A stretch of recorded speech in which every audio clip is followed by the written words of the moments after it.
जय किसान साथियों, मैं रवि आज़ाद टिकरी बॉर्डर से।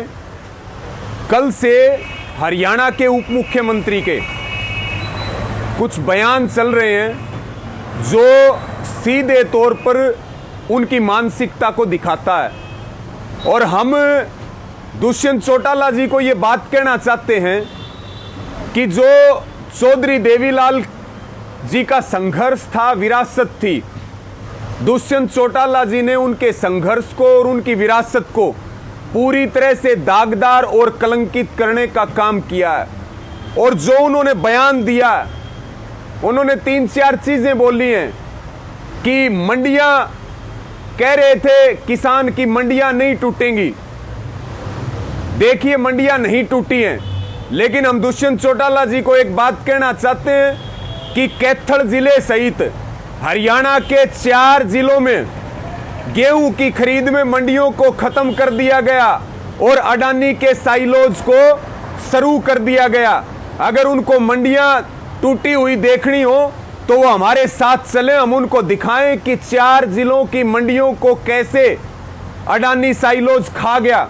जबकि ये जो कानून है, 3 काले कानून, ये होल्ड के ऊपर है, अब तक ये कानून लागू नहीं हुए हैं। उसके बावजूद भी 4 जिलों की मंडियां पूरी तरह से खत्म हो चुकी हैं।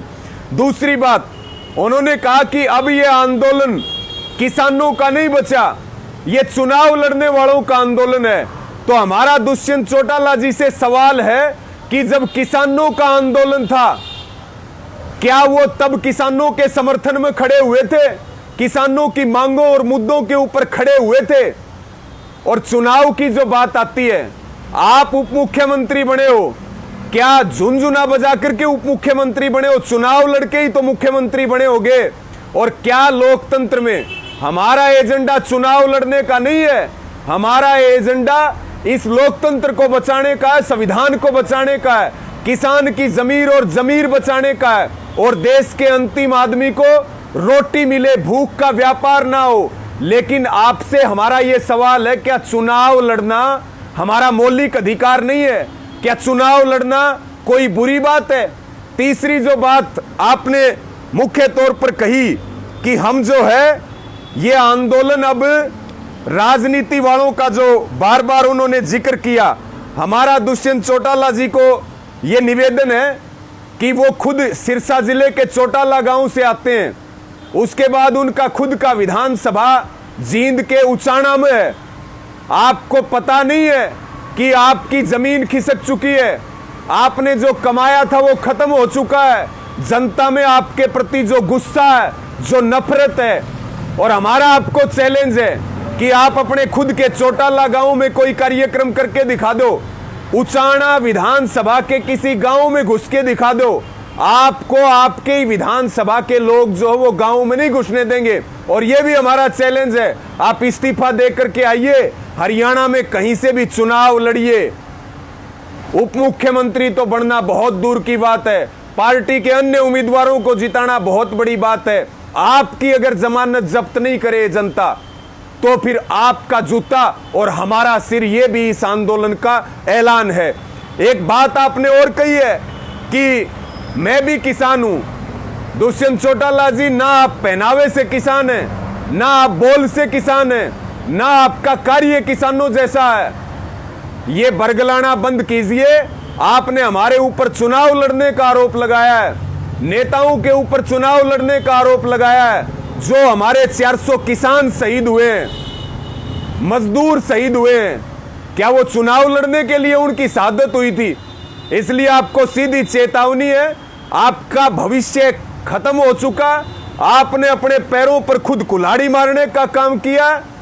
अब जो है अपना चुपचाप जितना टाइम है काट लो। अगर ये टीवी पर बैठ करके ये बयानबाजियां इस प्रकार की तो फिर जो है पहले ही जनता में आपके प्रति बहुत गुस्सा है। हमारे जड़े हुए के ऊपर नमक और मिर्च छिड़कने की हिम्मत ना करें। और आपके पुरखों ने अगर कोई गलत काम किया तो आज उनका हसर देखिए। और आप जिस तरह का काम कर रहे हैं, आपको जो है विधायक बनना दूर की बात, आप भविष्य में पंच भी नहीं बन सकते, सरपंच भी नहीं बन सकते। निश्चित तौर पर आंदोलन चलेगा, निश्चित तौर पर आंदोलन की जीत होगी और आपकी राजनीतिक हत्या आपने स्वयं की है और आप कानूनी कार्रवाई करने की धमकी दे रहे हैं बार बार। आप कह रहे हैं जो विरोध करेगा हम कानूनी कार्रवाई करेंगे। आप जीरो थे, आपको हरियाणा की जनता ने हीरो बनाने का काम किया, संकट में आपके साथ खड़ी हुई।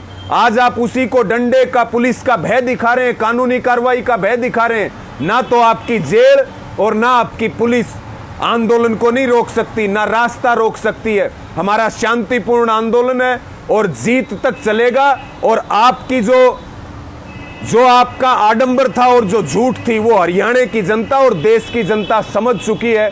इसलिए आपको फिर चैलेंज है कि अगर आप में हिम्मत है और आप धमकी दे रहे हैं हमें कानूनी कार्रवाई की, तो आप अपने गांव में, अपने विधानसभा के गांव में कार्यक्रम करके दिखाओ। आपको अपनी औकात पता चल जाएगी और यह भी पता चल जाएगा कि यह आंदोलन वही लोग कर रहे हैं जिन लोगों ने आपको वोट दे करके और नीचे से उठा करके कुर्सी के ऊपर बैठाया। आज आप हमारी लाशों के ऊपर राजनीति कर रहे, इसका ब्याज समेत जो है वो हरियाणा का एक एक युवा और किसान हिसाब करने वाली है। धन्यवाद और इस वीडियो को ज्यादा से ज्यादा शेयर करें साथियों।